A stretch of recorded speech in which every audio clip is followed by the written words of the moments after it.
While both books and movies are certainly products of their time, many stories can transcend decades, even generations, and still be relevant and applicable many years later and lead to numerous novel adaptations.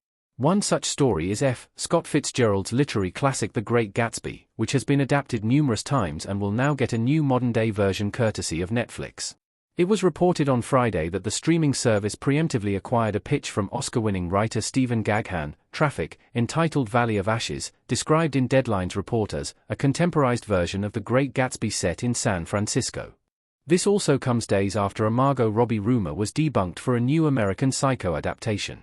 A modern-day version of The Great Gatsby centering on the current Silicon Valley culture is certainly an intriguing prospect, especially coming from an enormously talented writer like Gaghan.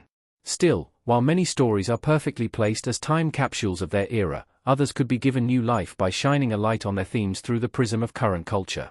1984 by George Orwell.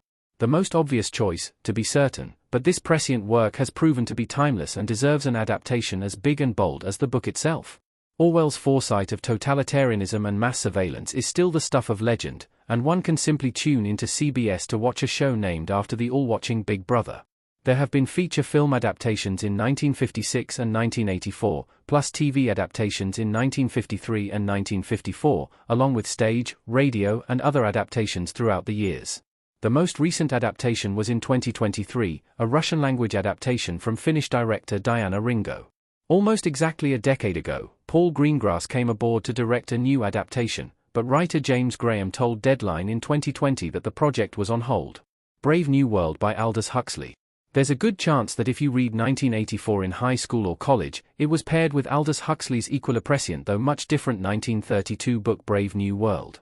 If 1984 was the North Pole, Brave New World was the South Pole, both presenting dystopian societies from far different perspectives.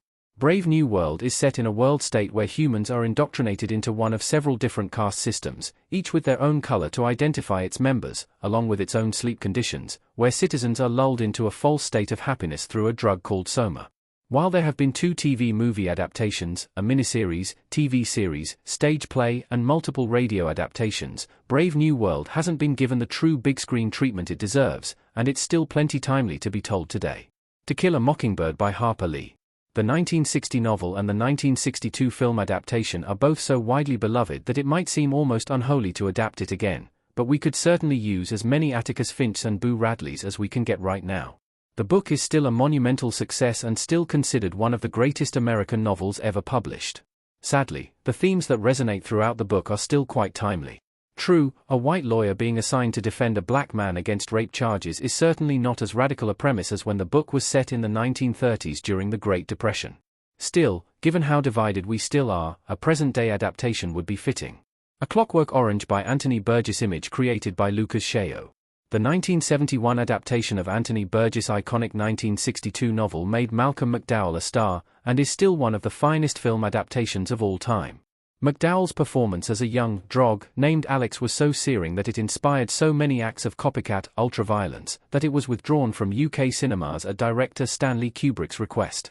The novel was adapted for the stage several times, though Kubrick's adaptation remains the only film to bring this story to celluloid.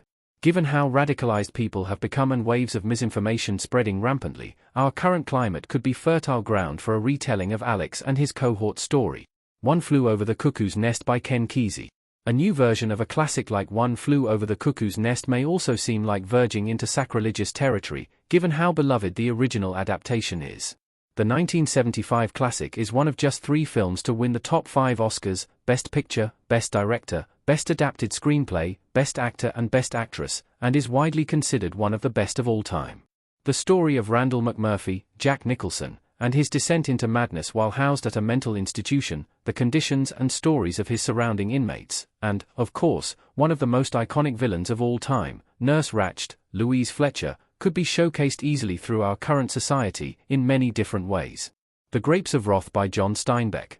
John Steinbeck's 1939 novel won both the National Book Award and the Pulitzer Prize, and it didn't take director John Ford, screenwriter Nunnally Johnson, and legendary producer Darrell F. Zanuck long to create this beloved 1940 adaptation.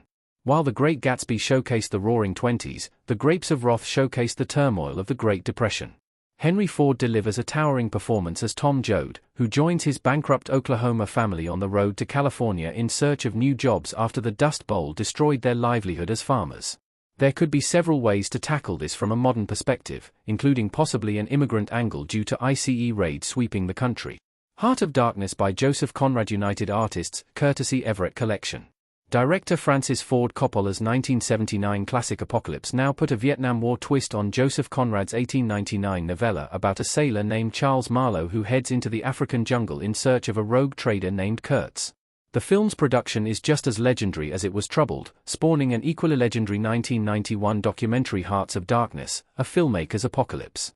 A current adaptation of this iconic tome needs not an African jungle nor a Vietnam War. It could be as simple as a private detective or a bounty hunter hired by a wealthy family to find their wayward son, daughter, pit bull, whatever. This version of Kurtz could be someone who tumbled down the QAnon rabbit hole, or someone in the grips of opioid addiction, or simply someone who just snapped and went off the grid. Fear and Loathing in Las Vegas by Hunter S. Thompson. Johnny Depp and director Terry Gilliam's madcap adaptation of Hunter S. Thompson's seminal 1972 book did not set the box office ablaze, $10.6 million from an $18.5 million budget, but it became a cult classic in the years that followed. Depp and Benicio del Toro deliver unhinged performances as Thompson's alias Raoul Duke and his attorney, Dr. Gonzo.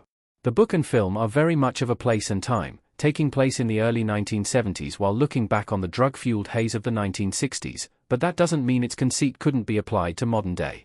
Perhaps two friends go on a drug-fueled trip to Vegas while reminiscing on the gentler times of the early 2010s. It could even be a tribute of sorts, two superfans embarking on the same journey Thompson and the real Dr. Gonzo aka Oscar Zeta Acosta took from Los Angeles to Las Vegas in the spring of 1971. Get Shorty by Elmore Leonard. Sure, the 1995 adaptation of the incomparable Elmore Leonard's 1990